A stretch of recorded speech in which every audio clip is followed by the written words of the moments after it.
Hi, Dr. Emily Kirby, board certified plastic surgeon at Kirby Plastic Surgery and Kalos Medical Spa.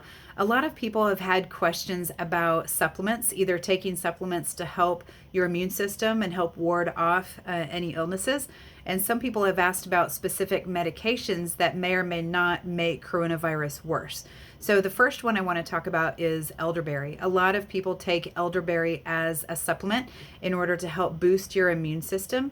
And in this situation with coronavirus, there has been some information online suggesting that elderberry makes the possibility of something called a cytokine storm a little bit more possible.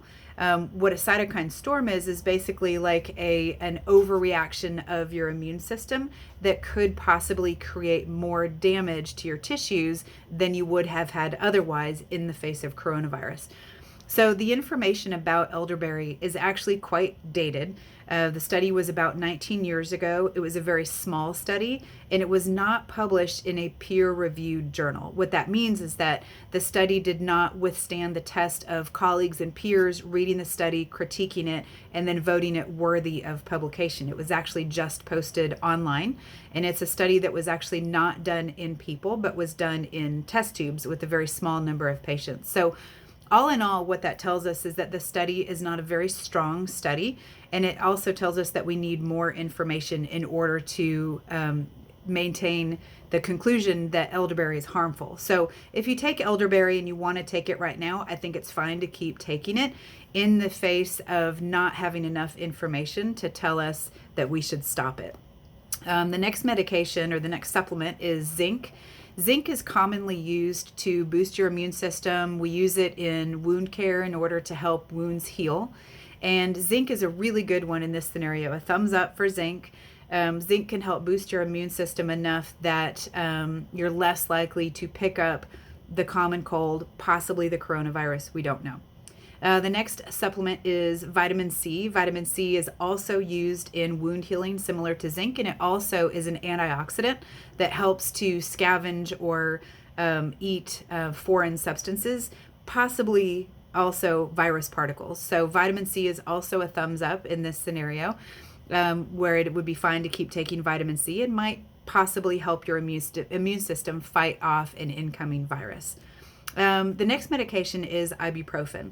Now, interestingly, coronavirus tends to target the kidneys, and ibuprofen is also metabolized primarily through your kidneys.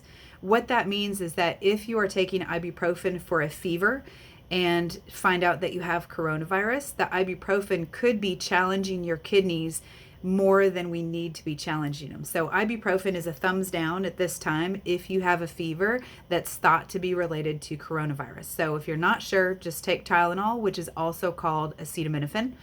Ibuprofen, the one that was the thumbs down, is also called Advil and has a couple of other names. So ibuprofen, thumbs down right now for fever with coronavirus. ACE inhibitors are the last one. ACE inhibitors is actually a class of medications that are used to treat high blood pressure. Lots and lots of Americans are on ACE inhibitors.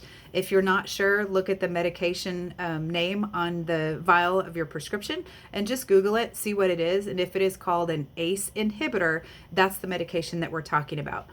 So early on, information out of China suggested that the people who were taking ACE inhibitors did more poorly than people who were not taking ACE inhibitors, all of whom had coronavirus.